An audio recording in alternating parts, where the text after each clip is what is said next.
मैं उसे बिहार न्यूज में आपका स्वागत है। आज है 22 जुलाई, दिन बुधवार। खबरों की ओर बढ़ने से पहले एक नजर डालते हैं आज की सुर्खियों पर। आज संगठित और निर्माण श्रमिकों के लिए बड़ी पहल। बिहार के 33 जिलों में शुरू होंगे श्रम सेवा सुविधा केंद्र। प्रवासी मजदूरों का भी बनेगा डेटा बैंक। बिहार के गांव का बदलेगा पंचायत नक्शा। नए ग्राम पंचायतों के गठन और परिसीमन की प्रक्रिया शुरू। जिलाधिकारियों को मिली बड़ी जिम्मेदारी। बिहार के हर सरकारी अस्पतालों में होगी कैंसर समेत गंभीर बीमारियों की जांच। स्वास्थ्य विभाग ने शुरू किया विशेष अभियान। घर घर स्क्रीनिंग के लिए आशा कार्यकर्ताओं को दी जिम्मेदारी। बिहार में नल जल योजना को लेकर के बड़ा फैसला संभव और सदस्यों को फिर मिल सकती है रखरखाव की जिम्मेदारी। मुख्यमंत्री ने सदन में दिया संकेत। विधानसभा के दूसरे दिन बिहार सरकार का बड़ा कदम। 7 महत्वपूर्ण विधेयक ध्वनिमत से हुए पारित। विपक्ष ने महंगाई और टोल टैक्स जैसे मुद्दों पर उठाए सवाल। बिहार शिक्षक भर्ती को लेकर के विधानसभा में बड़ा खुलासा। जुलाई के आखिरी सप्ताह में जारी होगा नोटिफिकेशन। शिक्षा मंत्री ने दी पूरी जानकारी। वर्ल्ड कप की तैयारी को लेकर के युवराज सिंह की चिंता। यशस्वी जायसवाल को लेकर के दी अहम सलाह। अचानक दबाव में नहीं डालने की अपील। चलिए एक नजर डालते हैं अब तक की 25 बड़ी खबरों की ओर। रेलवे के 6,777 अप्रेंटिस पदों पर 19 अगस्त तक करे आवेदन। रेलवे में नौकरी की तैयारी कर रहे युवाओं के लिए नॉर्थ ईस्ट फ्रंटियर रेलवे यानी कि एनएफआर ने 6,777 अप्रेंटिस पदों पर भर्ती निकाली है। आवेदन प्रक्रिया शुरू हो चुकी है और उम्मीदवार 19 अगस्त तक आवेदन कर सकते हैं। भर्ती के लिए 10वीं और आईटीआई पास अभ्यर्थी पात्र है, जबकि पीसीएम विषयों के साथ 10वीं 12वीं पास उम्मीदवार भी आवेदन कर सकते हैं। आयु सीमा 15 से 24 वर्ष निर्धारित की गई है। आरक्षित वर्ग को नियमानुसार छूट मिलेगी। चयन बिना लिखित परीक्षा और इंटरव्यू के केवल मेरिट और दस्तावेज सत्यापन के आधार पर होगा। चयनित उम्मीदवारों को 9,600 प्रति माह स्टाइपेंड मिलेगा। आवेदन शुल्क सामान्य वर्ग के लिए 100 रुपए है, जबकि SC ST EBC PWBD और महिला उम्मीदवारों के लिए आवेदन पूरी तरह से निःशुल्क है। बिहार के 33 जिलों में खुलेंगे श्रम सेवा सुविधा केंद्र। बिहार सरकार असंगठित और निर्माण श्रमिकों की सुविधा के लिए राज्य के 33 जिलों में दिसंबर तक श्रम सेवा सुविधा केंद्र शुरू करेगी। इन केंद्रों पर श्रमिकों का ऑनलाइन निबंधन, नवीनीकरण और सरकारी कल्याणकारी योजनाओं का लाभ एक ही स्थान पर मिलेगा। फिलहाल पटना, कैमूर, सारण, सहरसा और दरभंगा में यह सुविधा उपलब्ध है। बिहार भवन और अन्य सन्निर्माण कर्मकार कल्याण बोर्ड के तहत अब तक 42.31 लाख से अधिक श्रमिकों का पंजीकरण हो चुका है। सरकार प्रवासी श्रमिकों का डेटा बैंक भी तैयार कर रही। बिहार प्रवासी कामगार ऐप पर 10 जून तक 6,84,000 से अधिक प्रवासी श्रमिक पंजीकृत किए जा चुके हैं। बिहार में पहली बार होगा हॉकी प्रो लीग का आयोजन। भारत में पहली बार हॉकी प्रो लीग जैसे बड़े अंतरराष्ट्रीय आयोजन की मेजबानी बिहार करेगा। फरवरी 2027 में FIH हॉकी प्री लीग पुरुष मुकाबले पटना और राजगीर में खेले जाएंगे। भारत, जर्मनी और अर्जेंटीना की टीमें इसमें हिस्सा ले सकती है। पटना के राजेंद्र नगर स्थित BPS सिन्हा फिजिकल कॉलेज की हॉकी एक्स्ट्रोटर्फ पर 13 से 18 फरवरी तक मैच प्रस्तावित है। करीब 8.44 करोड़ रुपए की लागत से अंतरराष्ट्रीय सुविधाएं विकसित की जा रही। राजगीर पहले ही एशियन हॉकी प्रतियोगिताओं की सफल मेजबानी कर चुका है। अब बिहार अंतरराष्ट्रीय हॉकी आयोजनों का नया केंद्र बनने की ओर बढ़ रहा है। सोशल मीडिया पर गाली दी तो होगी सख्त कार्रवाई। बिहार सरकार ने सोशल मीडिया पर अभद्र भाषा, गाली गलौज, अमर्यादित टिप्पणी करने वाले कंटेंट के खिलाफ बड़ा कदम उठाया है। बिहार सरकार ने बिहार अपराध नियंत्रण अधिनियम संशोधन विधेयक को मंजूरी दे दी। नए नियम के तहत ऐसे मामलों में अब सीधे गुंडा एक्ट के तहत कार्रवाई होगी। दोषियों को 6 महीने से 1 साल तक की सजा मिल सकती है। जिलाधिकारी को संदिग्ध ऑनलाइन गतिविधियों पर तत्काल कार्रवाई, बिना जमानत हिरासत, क्षेत्र से बाहर रखने और निगरानी जैसे अधिकार दिए गए हैं। सरकार का कहना है कि डिजिटल प्लेटफॉर्म पर अराजकता फैलाने वालों के खिलाफ अब सख्त कार्रवाई की जाएगी। बिहार के गांवों में जल्द दिखेगा पंचायतों का नया नक्शा। बिहार सरकार ने नए ग्राम पंचायतों के गठन और परिसीमन के लिए जिलाधिकारियों को अधिकृत कर दिया है। पंचायती राज विभाग की अधिसूचना के अनुसार 2011 की जनगणना के आधार पर नई ग्राम पंचायतों का निर्धारण होगा और प्रखंड को इकाई माना जाएगा। गांवों का विभाजन केवल आवश्यकता पड़ने पर ही किया जाएगा। एक से अधिक गांव वाली पंचायत का मुख्यालय अधिक आबादी वाले गांव में होगा, लेकिन यदि एससी, एसटी और पिछड़ा वर्ग 50% से अधिक हो तो मुख्यालय उसी गांव में बनेगा जहां इनकी हिस्सेदारी सबसे अधिक होगी। पंचायत सीमाओं के लिए सड़क, रेलवे लाइन और अन्य सार्वजनिक स्थलों को आधार माना जाएगा। अब दूसरे राज्यों के डॉक्टर भी करेंगे बिहार में प्रैक्टिस। बिहार सरकार ने विधानसभा में बिहार चिकित्सा नर्सेस टेक्नीशियन पंजीकरण विधेयक 2026 पेश कर दिया है, जिससे डॉक्टरों और नर्सों को बड़ी राहत मिलेगी। नए प्रावधान के अनुसार अब किसी भी राज्य में पंजीकृत डॉक्टर और नर्स बिना अनापत्ति प्रमाण पत्र यानी कि एनओसी के बिहार में प्रैक्टिस कर सकेंगे।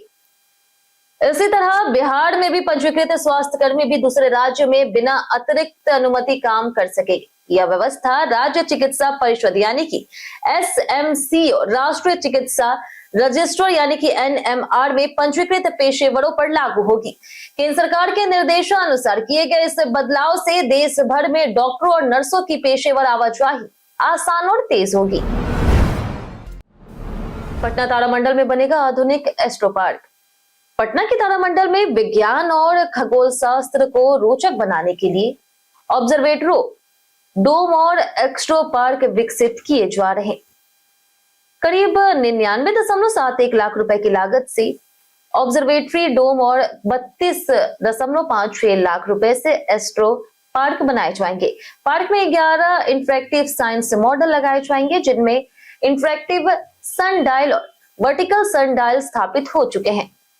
ऑब्जर्वेटरी डोम में आधुनिक टेलीस्कोप लगाए जाएंगे, जिनसे ग्रह, तारे और चंद्रमा का सीधा अवलोकन किया जा सकेगा। इस परियोजना से छात्रों, शोधार्थियों, खगोल प्रेमियों और आम लोगों को खेल खेल में विज्ञान और अंतरिक्ष को समझने का अनोखा अवसर मिलेगा।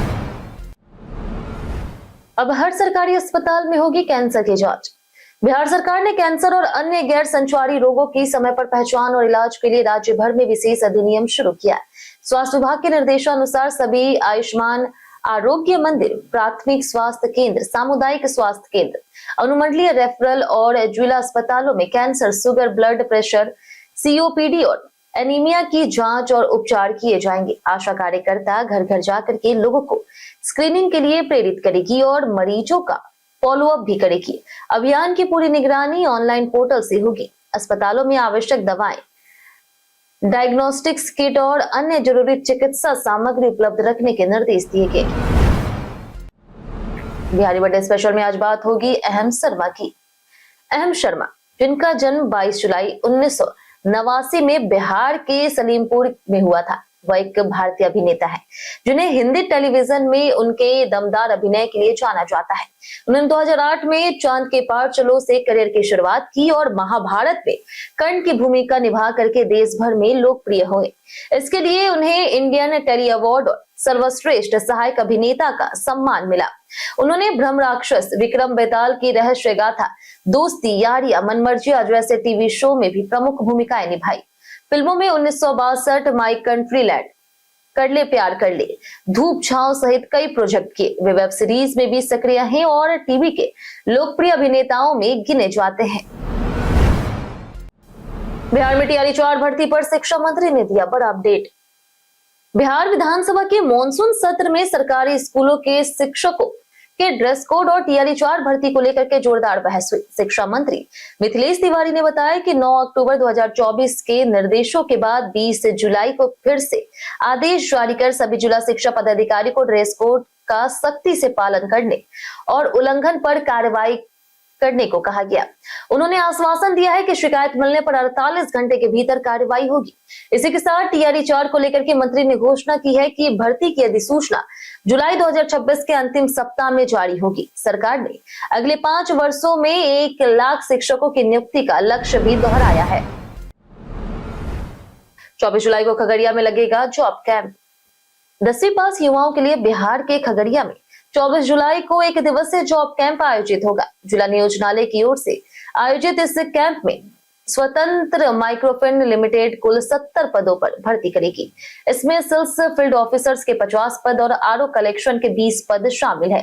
एसएफओ के लिए आयु सीमा 18 से 28 वर्ष है और आरओ कलेक्शन के लिए 18 से 30 वर्ष है। चयनित तो अभ्यर्थियों को 12,500 रुपए मासिक वेतन मिलेगा।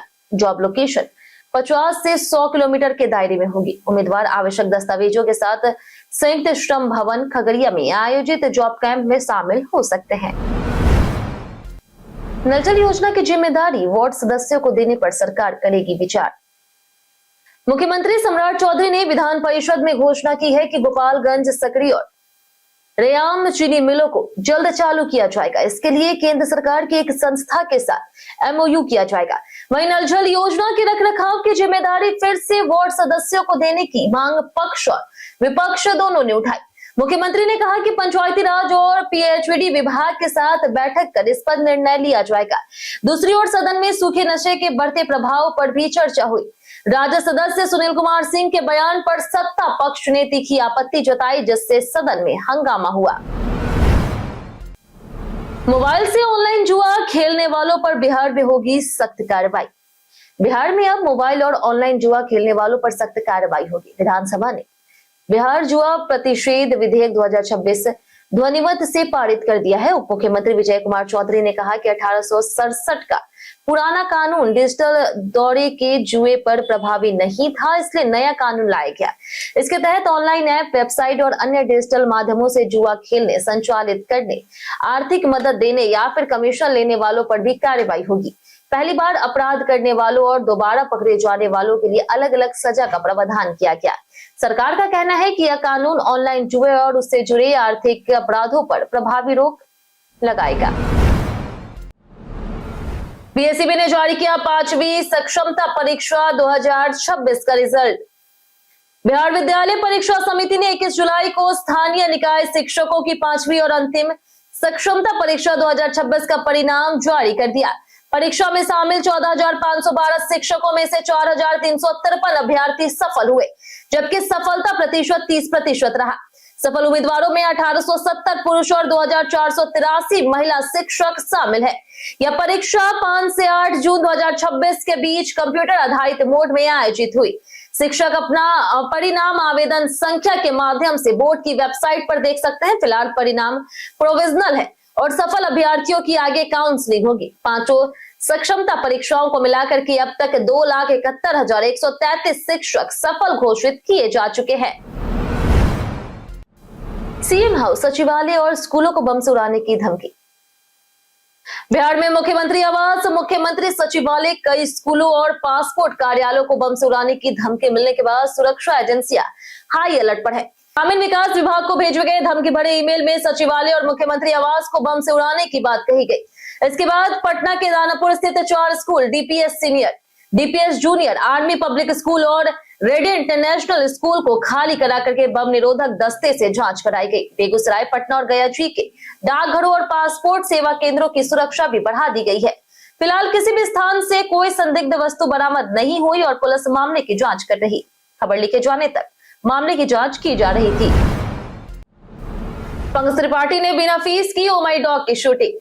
अभिनेता पंकज त्रिपाठी ने खुलासा किया है कि उन्होंने अपनी आगामी फिल्म ओ माई डॉग के लिए कोई फीस नहीं ली। उनका कहना है कि स्वतंत्र और कहानी प्रधान फिल्मों को कलाकारों के सहयोग की जरूरत होती है। निर्देशक अमित राय और निर्माता अजय राय उनके पुराने दोस्त हैं, इसलिए उन्होंने बिना पारिश्रमिक काम करने का फैसला किया। फिल्म की बिहार पृष्ठभूमि और भावनात्मक कहानी ने भी उन्हें प्रभावित किया।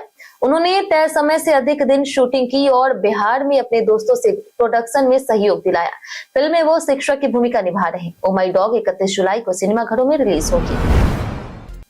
जानिए आज कैसा रहेगा बिहार की मौसम का मिजाज। बिहार में 22 जुलाई यानी कि आज मौसम का मिजाज बदला रहेगा। अगले 48 घंटों में कई जिलों में अधिकतम तापमान 2 से 4 डिग्री सेल्सियस तक बढ़ सकता है, जबकि अगले 5 दिनों तक न्यूनतम तापमान में कोई खास बदलाव नहीं होगा। मौसम विभाग के अनुसार उत्तर पूर्व, दक्षिण पश्चिम और दक्षिण मध्य बिहार के जिलों में मेघ गर्जन, वज्रपात और 30 से 40 किलोमीटर प्रति घंटे की रफ्तार से तेज हवाएं चलने की संभावना है। वहीं अररिया, बांका, किशनगंज और पूर्णिया में भारी बारिश का अलर्ट जारी किया गया। लोगों को खराब मौसम के दौरान सतर्क रहने और सुरक्षित स्थानों पर रहने की सलाह दी गई। भागलपुर में रिश्वत लेते जेई और सहाय गिरफ्तार। भागलपुर में निगरानी अन्वेषण ब्यूरो ने बिजली विभाग के जूनियर इंजीनियर अमित कुमार और उनके निजी सहायक सौरभ कुमार को 4,000 रुपए रिश्वत लेते रंगे हाथों गिरफ्तार किया है। शिकायत एक उपभोक्ता ने की थी, जिसने आरोप लगाया था कि 8,000 रुपए लेने के बावजूद उसका काम नहीं किया गया। सत्यापन के बावजूद निगरानी टीम ने जाल बिछा करके दोनों को नौलखा कोठी परिसर से पकड़ लिया। सौरभ पर जेई के लिए बिचौलियों की भूमिका निभाने का आरोप है। अमित कुमार पहले भी शराबबंदी कानून के उल्लंघन से निलंबित हो चुके हैं। फिलहाल दोनों से पूछताछ जारी है और कानूनी कार्रवाई की जा रही। पीबोश में 10वीं और 12वीं दाखिले का मौका, 17 अगस्त तक करे आवेदन। बिहार मुक्त विद्यालय शिक्षण और परीक्षा बोर्ड यानी कि पीबोश ने पढ़ाई बीच में छोड़ चुके विद्यार्थियों, कामकाजी युवाओं और महिलाओं के लिए दोबारा शिक्षा से जुड़ने का अवसर दिया। बोर्ड के माध्यम से 10वीं और 12वीं कक्षा में नामांकन पंजीकरण कराया जा सकता है। इसके लिए आवेदन की अंतिम तिथि 17 अगस्त है। इच्छुक अभ्यर्थी बी बॉस की आधिकारिक वेबसाइट पर जाकर के आवेदन कर सकते हैं। यह पहल उन लोगों के लिए मददगार होगी जो किसी कारणवश नियमित पढ़ाई जारी नहीं रख पाए। बिहार सरकार शिक्षा विभाग ने सभी योग्य उम्मीदवारों से समय पर आवेदन करने की अपील की है। मोबाइल चोरी होने पर सबसे पहले करें ये जरूरी 5 काम। अगर आपका मोबाइल फोन खो जाए या फिर चोरी हो जाए तो घबराने के बजाय तुरंत जरूरी कदम उठाएं।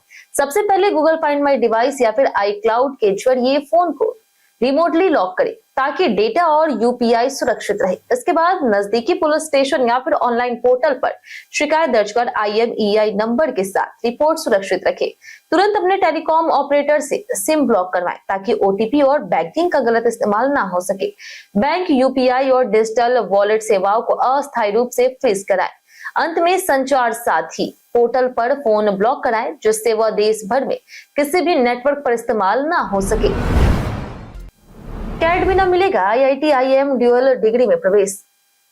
IIT पटना और IIM बोधगया ने 60 सीटों वाला 5 वर्षीय integrated BTech MBA dual degree कार्यक्रम शुरू किया। यह 3+2 मॉडल पर आधारित है, जिसमें छात्र पहले 3 वर्ष IIT पटना में बीटेक या फिर BS और अगले 2 वर्ष IIM बोधगया में MBA करेंगे। प्रवेश JEE एडवांस और JOSAA काउंसलिंग के जरिए होगा, जबकि MBA के लिए कैट की जरूरत नहीं होगी। कार्यक्रम इंजीनियरिंग, विज्ञापन और प्रबंधन शिक्षा का समन्वय करेगा। छात्रों को दोनों संस्थानों की संयुक्त प्लेसमेंट सुविधा मिलेगी, जिससे AI, health management, supply chain और डिजिटल टेक्नोलॉजी जैसे क्षेत्रों में बेहतर करियर अवसर मिलेंगे। मॉनसून सत्र के दूसरे दिन विधानसभा में पेश हुए 7 बड़े विधेयक। बिहार विधानसभा के मॉनसून सत्र के दूसरे दिन दूसरी पाली शुरू होते ही सरकार ने 7 महत्वपूर्ण विधेयक सदन में पेश किए। इनमें जुआ प्रतिषेध, GST संशोधन, भूमि दाखिल खारिज, चीनी उपक्रम, चिकित्सा, नर्सेस पंजीकरण और कृषि भूमि से जुड़े विधेयक शामिल हैं। सभी विधेयकों पर सदन में चर्चा शुरू हुई और बाद में इन्हें बिना किसी संशोधन के ध्वनिमत से पारित कर दिया गया। इस दौरान विपक्ष ने कई मुद्दों पर सरकार को घेरा। अंबेडकर विद्यालयों में शिक्षकों की कमी, पेट्रोल डीजल की कीमतें और टोल टैक्स जैसे मुद्दे भी सदन में उठे। सरकार ने इन सभी मामलों पर अपना पक्ष रखा और संबंधित मंत्रियों ने जवाब दिया। राज्यसभा में पहली बार पहुंचे नीतीश कुमार, सभापति से की मुलाकात। बिहार के पूर्व मुख्यमंत्री और जदयू के वरिष्ठ नेता नीतीश कुमार ने मंगलवार को राज्यसभा सदस्य के रूप में पहली बार संसद के मॉनसून सत्र में हिस्सा लिया। संसद में पहुंचने के बाद उन्होंने उपराष्ट्रपति और राज्यसभा के सभापति CP राधाकृष्णन से शिष्टाचार मुलाकात की।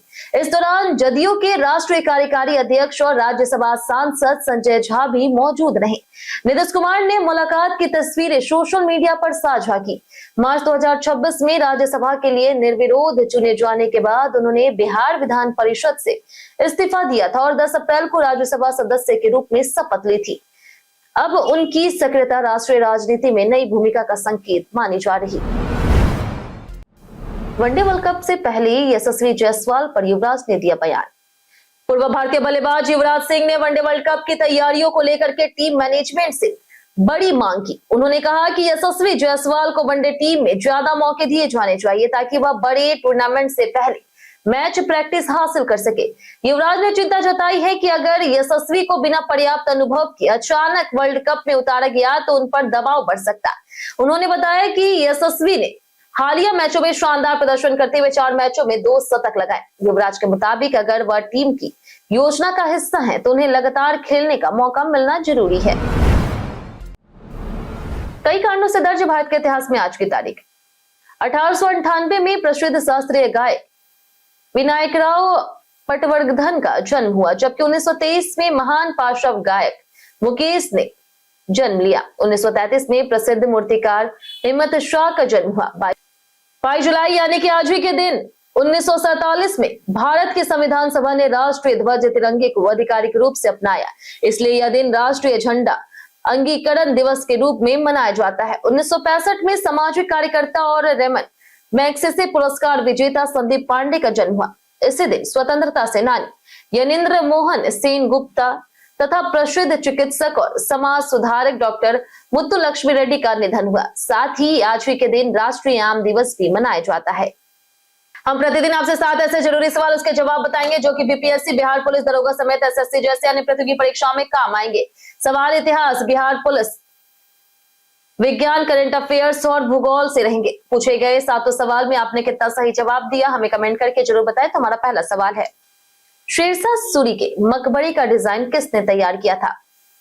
ऑप्शन ए है उस्ताद अहमद लाहौरी, ऑप्शन बी है उस्ताद ईशा सिराजी, ऑप्शन सी है मेमर सिनान, ऑप्शन डी मीर मोहम्मद अलीवाल खान। हमारा दूसरा सवाल है कि भगवान वाशुपूज्य की सबसे ऊंची प्रतिमा कहां पर स्थित है? ऑप्शन ए है राजगीर, ऑप्शन बी है पावापुरी, ऑप्शन सी है वैशाली, ऑप्शन डी है चंपापुर। इसका सही जवाब है ऑप्शन डी चंपापुर। हमारा तीसरा सवाल है कि पंचायत समिति के सदस्यों का चुनाव कौन करता है? ऑप्शन ए भारत के राष्ट्रपति द्वारा मनोनीत, ऑप्शन बी पंचायत समिति के अध्यक्ष द्वारा मनोनीत, ऑप्शन सी है जनता द्वारा प्रत्यक्ष निर्वाचित, ऑप्शन डी ब्लॉक विकास अधिकारी द्वारा मनोनीत। इसका सही जवाब है ऑप्शन सी जनता द्वारा सीधे निर्वाचित। हमारा चौथा सवाल है कि Bharat wagon and engineering company किस शहर में स्थित है? Option A Bihar Sharif, option B है सिवान, ऑप्शन सी है दानापुर, ऑप्शन डी है मोकामा। इसका सही जवाब है ऑप्शन डी मोकामा। हमारा पांचवा सवाल है कि बिहार में तासन विकास योजना किस वित्तीय वर्ष में शुरू की गई थी?